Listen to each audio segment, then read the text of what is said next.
Բարև ձեզ հարգելի բարեկամներ, Սփյուռքի ձայնը հեռուստահանդեսը դարձյալ ձեզ հետ է։ Այսօրվա մեր հաղորդումը ուզում եմ սկսել ձեզ հրավիրելով դիտելու հայ իրավաբանների միության Նյու Յորք, Նյու Ջերսի մասնաճյուղի կազմակերպությամբ տեղի ունեցած գիտաժողովի մասին մեր պատրաստած ակնարկը։ Recently at the Columbia University Law School in New York took place 2018 mid-year meeting of Armenian Bar Association, featuring groundbreaking program entitled The Startup Revolution. What are your rights and how to protect them? The program brought together leaders in a field of intellectual property law from United States, Canada, Armenia, Russia, Australia, and other places to share their knowledge and expertise with startup ecosystem of Armenia and beyond. We came up with the idea to have a Startup Revolution program in the summer of 2018 when we were having a get-together at the Sevan, and there was a summit of seaside summit of startup companies.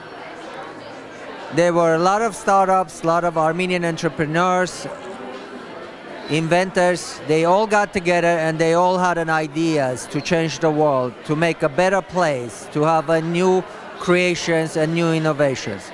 They were the money people, the venture capitalists, the banks, the investors were there, and they were also in presence were the large companies. But the people that were missing from the equations were the attorneys. That's when the idea came up, and we knew that we had the brightest and best mind in the industry. So we asked them to come around, all around the United States and even in the foreign countries to join us. They came from Utah, they came from Texas, from Washington, D.C., from New Jersey, New York, California, Oklahoma. They came and they brought to share with the startup communities of Armenia, of their knowledge and the wisdom of the law to help the new generation of entrepreneurs, the ecosystem of the startup communities in Armenia. So to help them, guide them, to lead them to the next steps as they continue to contribute to the society, to the Armenian economy, and to the well-beings of themselves. So that's how the idea came about. We are here in New York for our mid-year meeting. We are focusing this meeting on the startup revolution as it's called, specifically about startup companies and their legal rights. Intellectual property is one of our main focuses today. This is very important for all of our brothers and sisters, not only in the United States, but in Armenia and abroad, who are interested to establish their businesses, especially now in Armenia with the Velvet Revolution. We see a lot of people are very encouraged to begin new ventures. They feel a little bit more comfortable with the governing body.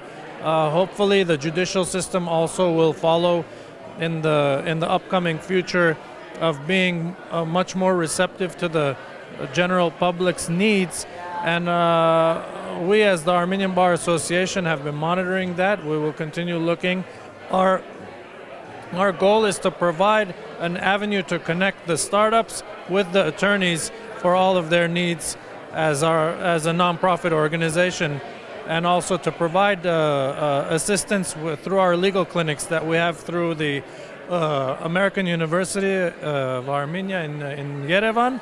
Also, Artsakh State University, we have a legal clinic, both of which offer free legal advice to startups or to anybody else who needs any kind of legal advice. The program was broken down into several panels covering a wide range of topics. The morning panel discussed the topic of establishing and growing your startup practices, moderated by Kathy Osian from Osian Law in Femdale, Michigan. The panelists included Ara Babayan from Encore Law Group in Los Angeles, Norik Dilangchan from Lexus Lawyers in Sydney, Australia, Tamar Donikian from Elenov, Grossman and Scholl in New York City, and Ara Ohanyan, CEO Sistec International in New York City. The conversation revolved around organizational formation, types of organizations, online terms for websites, apps, and social media pages, privacy policy, and many others. The noon panel, moderated by attorney Denise Darmanian from Gallo and Darmanian in New York City, focused on the topic of how to protect your intellectual property. The participating panelists were Mark Kachikian, the head of Johnson, Kachikian and Wilkinson, from Tulsa, Oklahoma, Lana Hakopian from Mariel Kaputian Woods in New York City, Tiran Barsamian from Moscow, Russia, and Rafi Zerunian from Hanson Bridget in Los Angeles. The discussion included topics such as what is and is not intellectual property, what's included in a patent, global patent protections in US and around the world, overview of patent protection, patent filing guidelines, and reason for Armenian companies to get patents in the United States. The panelists also discussed several hypothetical scenarios, among them how an Armenian company can be shut out of US market for lack of valid US patent, as well as strengths and leverages that comes with having a US patent. The audience members had an opportunity to submit written questions on topics that varied from copyright of graffiti art to literary translations. And I'm very proud to be a part of this presentation today. I think it's very important, particularly for entrepreneurs and startups, how to protect not only their inventions but their businesses. And particularly in Armenia, there may not be access to all the information that we're providing today. So it's important. Հիմնական նպատակը իմ գալու դա լուսաբանել այն առանձնահատկությունները, որոնք կապված են intellectual property պաշտպանության հետ Ռուսաստանի Դաշնությունում, դրանց գրանցման եւ պաշտպանության գործընթացները։ Ես համարում եմ այս իվենտը շատ կարևոր ոչ միայն միջազգային համաշխարհային իրավաբանական մտքի զարգացման համար, բայց նաև առաջին հերթին smart projects-ների, start-up-ների զարգացման համար եւ մասնավորապես ես կուզենայի շեշտել Հայաստանի Հանրապետությունում intellectual property օրենսդրության, կուլտուրայի եւ կիրառման զարգացման համար։ Դա շրջապատանց կարևոր է, մանավանդ եթե հաշվի առնենք այն փաստը, որ Հայաստանի տնտեսությունը եւ տնտեսական զարգացումը իմ կարծիքով ըստ իս խիստ կապված է intellectual property զարգացման հետ Հայաստանի Հանրապետությունում եւ ես շատ ուրախ եմ որ մենք կարողացանք լուսաբանել Ամերիկայի Միացյալ Նահանգների օրենսդրության առանձնահատկությունները Հայաստանի Հանրապետության, Ռուսաստանի Դաշնության եւ այլ I traveled from Texas to come to the Armenian Bar Association. I'm a new member. I'm excited to be a member. I'm newly informed of the Armenian Bar Association. I was largely unaware of this for much of my legal career. But I think it's been an exciting opportunity to meet other great lawyers, to give back to both the Armenian community locally, but as well as its interaction with Armenia at large. I think anyone who has been to Armenia, especially today in this time of forward thinking and excitement in Armenia, should embrace the opportunity to go there. I've been there recently. It's exciting and it's an opportunity to really enjoy both the practice of law and the practice of Armenian community. During the lunch break, the keynote speaker, the permanent representative of Artsakh in the United States, Robert Avetisyan, focused on a current economical situation in Artsakh. He spoke about ways startup revolution can help Artsakh development. And economic prosperity, of course, is among the key goals for our government. And that task is not linked to any discussion of processes around the Republic. We will maintain the current trends despite any political conjunction in the region. Along with humanitarian aspect of providing better life for its people and promoting larger population, a stronger economy also for us means a stronger army and eventually a safer homeland. As of 2018, economic development in Artsakh maintains positive trends. For the first quarter of 2018, we had 16.4 economic growth. But to understand that a sustainable economic growth implies a comprehensive and diversified development of all its spheres. At the same time, we try to base and develop on the spheres which provide any sort of comparative advantage for us as a very small, landlocked and modestly sized economy. It's hard to imagine any realm unimportant for our economy. Each sphere has a different impact on our republic's economic development. They very often intertwine and complement each other. For instance, many entrepreneurs visit Artsakh as tourists. Then they observe local infrastructure. Then they stay in hotels, enjoy other services and hospitality things, decide to invest in local economy, move back to their countries, and are able to follow their investments, including online. The biggest achievements we have so far, probably the biggest jump we had in the economic situation was in the energy sphere. As of 2017 already, late 2017, 6 hydropower stations managed by the Artsakh joint stock company generated 181,000 megawatts per hour, with the annual domestic demand of approximately 190,000 megawatts. So the energy security is almost there, energy sustainability is almost there, and we understand that this is a crucial component for any fledgling nation and for its overall economic development. Because predictable and stable energy supply allows projecting the price of various goods and services, utility bills on the very household, domestic, and basic level, and the way the production cost for industries, manufacturers, agriculture, food processing facilities, etc. Tourism and information technologies, they are also boosting. Արցախյան պետության իշխանությունները շատ մեծ դերակատարություն են տալիս տնտեսական զարգացմանը եւ նման արիտները շատ ուրախ են, որ արիտ ունեմ այստեղ գտնվելու, որ նման այրիները ցույց են տալիս քննարկելու այն հարցերը, որոնք թույլ կտան գուցե ավելի զարգացնել Արցախի տնտեսությունը եւ քանի որ մեր հանրապետությունը տարբեր քաղաքական պատճառներով զրկված է նման գաղափարներ ունեցող միջազգային կառույցների հետ համագործակցությունից, մեզ համար կարևոր է, որպեսզի մենք մեր հայրենակիցների հետ համագործակցենք, ովքեր որ ունեն պատշաճ գիտելիքները եւ կարող են մեզ օգնել ընտրել ճիշտ ուղին եւ ավելացնել այն բոլոր նվաճումները, որոնք մենք ունենք որպես Արցախի տնտեսություն։ Հայ իրավաբանների միությունը եւ Արցախի իրավաբանական հասարակությունը իհարկե կապեր ունեն, սերտ համագործակցում են եւ թե մարդու իրավունքների պաշտպանի գրասենյակի հետ շատ ակտիվ հարաբերություններ եւ համագործակցություն, արդեն բացվել են որոշ իրավաբանական աջակցություն ցուցաբերող կենտրոններ Արցախում այս կազմակերպության շնորհիվ եւ իհարկե մենք ընդհանրապես Արցախում շատ մեծ դերակատարություն ենք տալիս մարդու իրավունքներին, ընդհանրապես իրավունքին, քանի որ դա հենց հույս բանն է, մեր շարժման սկիզբն է եւ մեր շարժման էությունն է, որպեսզի մենք ունենանք իրավունք ապրել եւ անել ինչ մենք ուզում ենք։ Եվ մենք այդ ջանքերում, որ ավելի պաշտպանենք մեր ժողովրդի իրավունքները, մեր բնակչությունը ավելի իրազեկված լինի իրենց իրավունքների մասին, մենք համագործակցում ենք եւ հույս ունենք, որ այս համագործակցությունը հայ իրավաբանների միության հետ կշարունակվի, որովհետեւ մենք տեսնում ենք այն արդյունավետությունը։ The mid-afternoon panel moderator Emma Arakelian from Orion Worldwide Innovations in New York City was focused on the topic of challenges and opportunities facing startups in Armenia. The panel members included Grigor Hovanesyan, the ambassador of Armenia to the United States, Brian Barnier, Value Bridge Advisors in New York City, Karen Gulbadagyan, Strategic Value Ventures from San Francisco, Armen Markarian, CEO and co-founder AppearMe,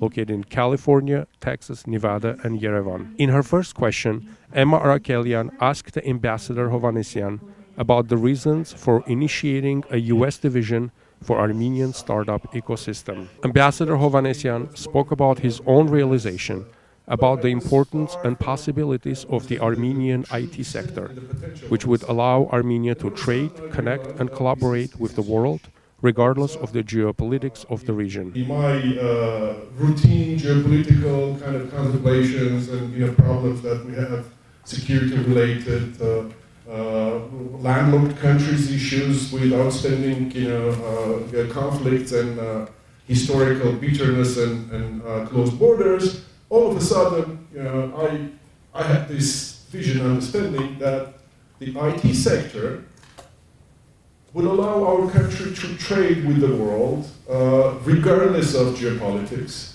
As I keep on saying, that we can use internet and email attachments to import and export products. And beyond that, innovation and IT, digital vectors and avenues would allow Armenia to forget its tough neighborhood, to embrace the world economy, to contribute in a very significant and tangible way to prosperity and its security. In her follow-up question, Emma Arakelian asked Brian Barnier to list the reasons countries and governments succeed in IT sector. Mr. Barnier identified 3 components for success: scale, renewable, and connectivity. He spoke about the shifting economy of Armenia from traditional to IT technology and brought Estonia and Singapore as examples. The things that are out there that make these countries successful, some large and some small, and the ambassadors already talked about Estonia, one of the Baltics, but all of them are doing well. They just had their 100th year collective anniversary 3-4 weeks ago, is that there is some notion of tying on to these scale attributes. I'm going to mention Singularity University, and some of you may know about them, now based out of NASA Ames Research, heavily supported by Google. Talk about being exponential, and it's about scale. So I'll just pick 2 of those attributes. One is renewables, and the other is connectivity. And that's what's made them very, very important, whether you're in the Caribbean and trying to communicate across islands, or whether you're in Armenia, 9 time zones away from where we are now. And those things are these core fundamental pieces that help drive scaling. And then you add to that another flavor of that in the communications. It's not just the connectivity, but it's the multilingual nature of Armenia, and it's the historic background, along with Lithuania and others, that came out of sort of the Soviet tech cities kind of environment that becomes very, very important. Karen Gulbadarian spoke about the challenges the IT and technology startups in Armenia face. He broke down the major challenges into several components. The first being awareness. He encouraged the startups in Armenia to understand the place and the culture of the people they are going to provide services. He also underscored the lack of access where Armenian entrepreneurs can find investors, come together to help one another and exchange ideas. There are a few things which I put in a bucket, and bucket 1 would be, first of all, awareness. Awareness, and I would say this is too, it's coming from startup founders, especially in Armenia, really understanding the space, understanding the culture, understanding the environment, especially in the Silicon Valley, how it works. So it's very challenging to teach. You need to experience that, and which brings to the lack of business acumen and business context. You can't really create a big, you can find the technology, but you need to create a business. If we want to make this a powerhouse economic driver for specific either company or the country, you need to create a business, world-class business. Armen Markarian spoke about his experience of running a business in Armenia since early 2008 and discussed the challenges today's Armenian startups face, including limited access to online banking, properly equipped office spaces, an ability to have access to major tech companies of the West to promote Armenian tech products. I counted yesterday, we have about 22 startups that my brother and I have registered in California as a corporation or Delaware, because you can't be using, as an Armenian-based company, PayPal, Apple, Play Store, or Google Play. And these are little things that usually don't get discussed, but these are real problems that startups in Armenia face. They want to enter a market, but they can't, just because their address is in Armenia. So what we do is we give them space in our office here or in Glendale or in Armenia, and they come, they work, and again, we just make ourselves available in many ways. And it's really helpful to have someone you can call. Այսօր իմ ուղերձը հիմնականում այն ուղղությամբ էր, որ ժամանակն է, որպեսզի շարունակական աճը ՏՏ ոլորտի Հայաստանում այսուհետև դառնա թռիչքաձև, շրջադարձային, որպեսզի կարողանա ապահովել Հայաստանի երկարատև եւ կայուն զարգացումը։ Շատ ուրախ եմ, որ նման գնահատականներ լսեցի նաև իրավաբաններից, ոլորտի մասնագետներից։ Շատ կարևոր է նաև գիտակցենք, թե հաջողություններ արձանագրել ենք, բայց Հայաստանը շատ մրցակիցներ ունի, եւ նաև մեր տարածաշրջանում եւ Արևմտյան Եվրոպայում։ Ուստի այս Երևանում տեղի ունեցող փոփոխությունների ալիքի վրա մենք պետք է ակտիվացնենք մեր աշխատանքը։ Պետությունը այստեղ գործ ունի անելու, մասնավոր սեկտորը միայնձնյա չի կարող այս գործընթացն ապահովել եւ այսօր մենք քննարկեցինք այն հնարավորությունները, որ պետությունը կարող է ընձեռնել ստարտափներին, այս սկսնակ ընկերություններին, նրանց գաղափարները Միացյալ Նահանգներում ներկայացնելու, վենտուրային կապիտալիստներին ներկայացնելու եւ այսպես լոգիստիկ օգնություն ցուցաբերելու այն երիտասարդ ընկերություններին, որոնք այստեղ ես այսօր նշեցի, որ ցանկացած պահ, ցանկացած շաբաթ, եթե մեկնեք Սիլիկոնյան հովիտ կամ տեխնոլոգիական այլ կարևոր այսպես հաբեր, օրինակ Նյու Յորք կամ Չիկագո, դուք կտեսնեք հայաստանցի երիտասարդներին, որոնք փայլուն գաղափարներով, բայց առանց լոգիստիկ պատրաստության եւ ծանոթությունների ներկայանում են այստեղ եւ պետությունը կարող է մեր պետությունը կարող է նրանց օգտակար լինել, ինչպես օգտակար են լինում առաջատար այլ երկրները, որոնք տարիներ շարունակ արդեն այդ գործն անում են։ Ես բերեցի Էստոնիա, Իռլանդիա, Իսրայելի, Հնդկաստանի այլ երկրների։ Հայաստանը այս առումով հետ չի կարող մնալ եւ բացի այն հսկայական աշխատանքից, որ Երևանում, Հայաստանում ունենք անելու, այստեղ եւս կարծում եմ մենք պետք է ունենանք մեր ենթակառուցվածքը. The importance of today's event is because we've got a wide range of people here in the legal community and from the startup community. And remember, all those people also know other people in medical communities, industrial, manufacturing, transportation, and so many different areas. So it's a major connection opportunity for people who are trying to take advantage of this great moment sort of in Armenian history here of the last 6 months and use that as an opportunity to grow in a scalable way the Armenian economy. Yes, in the technology sector, but it's not just the technology sector. Because remember, things we heard at lunch, for example, basic materials, agriculture, all sorts of things can be aided by technology. When I was in Yerevan 3 months ago, I went to the Seaside Startup Summit, and there was a company that was working on drones. And these were drones that would resist turbulence, because the problem they were trying to solve were these devastating hailstorms to agriculture. So we have technology and agriculture coming together to both help avoid something bad in Armenia and increase export opportunities, which is what we've seen around the world. Technology has turned agriculture from a scarcity into a massive surplus, unless there's some political reason in certain parts of the world that causes it to be in scarcity. So it's bringing the people together in that model that makes the huge difference. The final panel of the evening was titled How to Protect Your Trade Secrets and the Best Practices in IP Litigation, Why Startups Need to Know. Moderated by Levon Golendukin from Dentas in New York City. The topics discussed included the use of non-disclosure agreement, forcibility of compete covenant, and other important legal topics. Panelist member Raymond Agayan from Kilpatrick, Townsend, and Stockton in Beverly Hills spoke about the internet hacking of the company secrets and its ramification. You have 4 common threats when you're dealing with data breaches, and when it comes specifically relating to trade secrets, what I see a lot of is the involvement of nation-state actors, very sophisticated actors that are involved in compromising the systems and potentially that are worth, could be worth hundreds of millions of dollars. The picture of the building that you see here, this was identified in 2012. This is the building of Unit 61398, which is part of the Chinese Liberation Army. And their focus is to essentially access Fortune 500, Fortune 1000 companies, or any company that has significant IP, yes, IP, particularly trade secrets, and to access those trade secrets and use those. Zaven Sarkisian from Snell and Wilmer in Salt Lake City, Utah, discussed startup rights and how to protect them. He outlined the type of trade secrets theft committed by outsiders and within the company.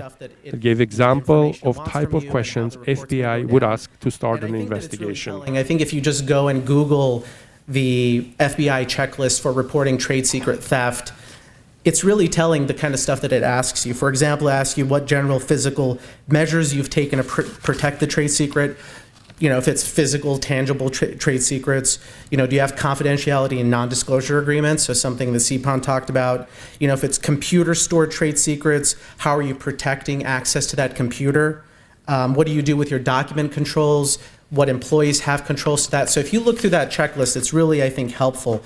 But some things that you can do when you're reporting it to the FBI, obviously beforehand make sure that you're taking measures, reasonable measures to ensure secrecy of the trade secrets, because in order to prosecute something like that, the federal government has to be a trade secret, and so it has to be the subject of reasonable measures to protect the secrecy. Stepan Parseghian discussed the topic of protection of secrets under international law. He compared the laws protecting trade secrets in Armenia to international laws and outlined the main criteria of protecting trade secrets across the borders. So in a 2017 survey of cybersecurity, Armenia ranked 117th out of 165 countries. By comparison, Georgia next door ranked 8th, and Azerbaijan 48th. And relatedly, there have been, quite a substantial number of cyber attacks, both on public and private sector infrastructure in Armenia, often orchestrated from abroad, not infrequently from neighbors, but that does inform sort of the type of standard that you can expect from Armenia currently, and that the bulk of protection and precaution will fall on the private parties themselves. As in previous panels, this one also ended in an engaging Q&A where the members of the audiences had an opportunity to ask many pressing questions. The event concluded with remarks by one of the main organizers and the sponsor of the event, Vice Chair of Armenian Bar Association, attorney Suren Israelian. In his remarks, Mr. Israelian spoke about the entrepreneurial spirit and talent he had witnessed in Armenia, which led to his desire to create a place, a platform, and a forum for Armenian startups to develop, succeed, and aid the economy of Armenia. After the forum portion of the event ended, the participants and the audience had an opportunity to socialize in an informal setting during a closing cocktail hour. Everybody who's here, 100 or 200 of us, are children of Armenia. There's an ocean that separates New York from our homeland, but nothing separates us in terms of our will, our commitment, and dedication.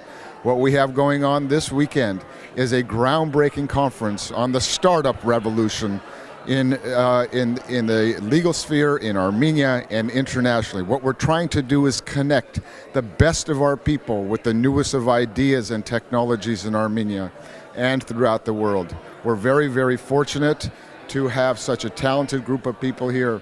And what we always keep to heart and at heart is that we are here to serve. We're here to serve our community and our people, and especially everybody who's in Armenia and in Artsakh. Getse Hayastan, Getse Hay Joguvurt. The fact that we probably had the most well-attended mid-year meeting is a testament to how far we have come as a New York, New Jersey, Connecticut chapter. We're getting lawyers in New York, New Jersey, and Connecticut to get to know one another. We don't randomly see each other unless we purposely get together, and we're becoming friends. We're networking with each other, we're doing things with each other, and it's great to get to know so many Armenian lawyers. It was perfect timing. It's just an evolution of all the efforts that myself and my team from New York and from US, we put together for Armenia growth, strategy of technology and all other industries. And this was just a culmination of the efforts to put together not only with IT startups, but also with our judges, attorneys, and lawyers, and this great, very powerful organization of Armenian Bar Association. On top of it, this was perfect timing what's happening in Armenia, the freedom that our nation is evolving into. And Mr. Pashinyan, thank you for everything you do. And we just combine all our efforts to take Armenia to the next level. The most important thing we heard today as members of the Armenian Bar Association was the call to arms by Ambassador Hovhannisyan. He made one comment that still reverberates in my ears. The condition of IP in Armenia is deplorable. That's something as Armenian attorneys in the United States we cannot allow to continue. And what we propose is to establish a subcommittee of the Armenian Bar Association devoted to IP so that we can help Armenia institute the laws that are apparently already on the books of Armenia and to increase and embellish the enforcement of those laws through training programs involving the bench as well as the bar. It's important that Armenia, in its surge to the sky, as it rises from the ashes, to recognize the importance of intellectual property and the importance of protecting intellectual property so that it attracts investors from the diaspora and it takes its rightful position on the public stage around the world as a preeminent leader in the field of intellectual property. While the forum came to conclusion, the hard work of defining the laws and protections for Armenian emerging startup ecosystem has just begun. With important dialogue between legal experts, Armenian entrepreneurs, and general public, we can begin laying down a solid legal foundation for Armenian startup revolution to take root.